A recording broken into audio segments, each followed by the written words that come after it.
Sentence হলো a word or a group of words that's makes a complete sentence is called sentence. অর্থাৎ sentence আমরা তখনই বলবো যখন একটা শব্দ অথবা সমস্ত শব্দগুচ্ছ পাশাপাশি বসে একটা কমপ্লিট মানে সম্পূর্ণরূপে একটা অর্থ প্রকাশ করবে, বাক্য মানে অর্থ প্রকাশ করবে, সেটাকে আমরা সেন্টেন্স বলে থাকি। সেন্টেন্স তিন রকমভাবে সেন্টেন্স গঠন হয়ে থাকে।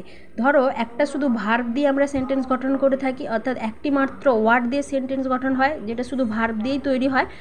আবার দুটো ওয়ার্ড দিয়েও সেন্টেন্স তৈরি হতে পারে, সেখানে কে থাকে, সাবজেক্ট এবং ভার্ব, ঠিক আছে। এবং এছাড়াও তৃতীয়টি ভার্ব ও অবজেক্ট দিয়েও সেন্টেন্স তৈরি হয়।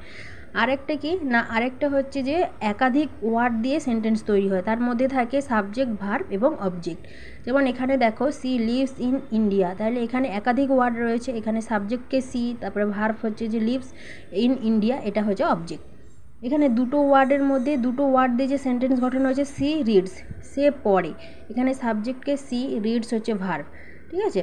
এবং তৃতীয় বাক্যটিতে দেখো টেক আমব্রেলা, ছাতা নাও, তাহলে এই যে টেক আমব্রেলা, এটা কি আছে, ভার্ব আছে আর অবজেক্ট আছে, তাহলে ভার্ব এবং অবজেক্ট নিয়েও আমরা সেন্টেন্স গঠন করতে পারি। আর একটি ওয়ার্ড দিয়ে সেন্টেন্স গঠন হয়, যেমন রিড, ইট, সিট, এগুলো কি এক একটা ভার্ব, তাহলে শুধু আমরা ভার্ব দিয়েও একটা সেন্টেন্স গঠন করতে পারি। তাহলে একটা ওয়ার্ড যুক্ত যে ওয়ার্ড থাকলেও সেটাকে আমরা কিন্তু, সে যদি অর্থ প্রকাশ করে তাকে কিন্তু আমরা সেন্টেন্স বলে থাকবো। এই গেল তোমাদের সেন্টেন্সের ধারণা। এবং ভিডিওটি যদি তোমাদের একটু হেল্পফুল হয় তাহলে অবশ্যই বন্ধুদের মধ্যে ভিডিওটি শেয়ার করো, লাইক করো এবং কমেন্ট করো। আর ফেসবুক থেকে দেখে থাকলে অবশ্যই পেজটি ফলো করে দিও।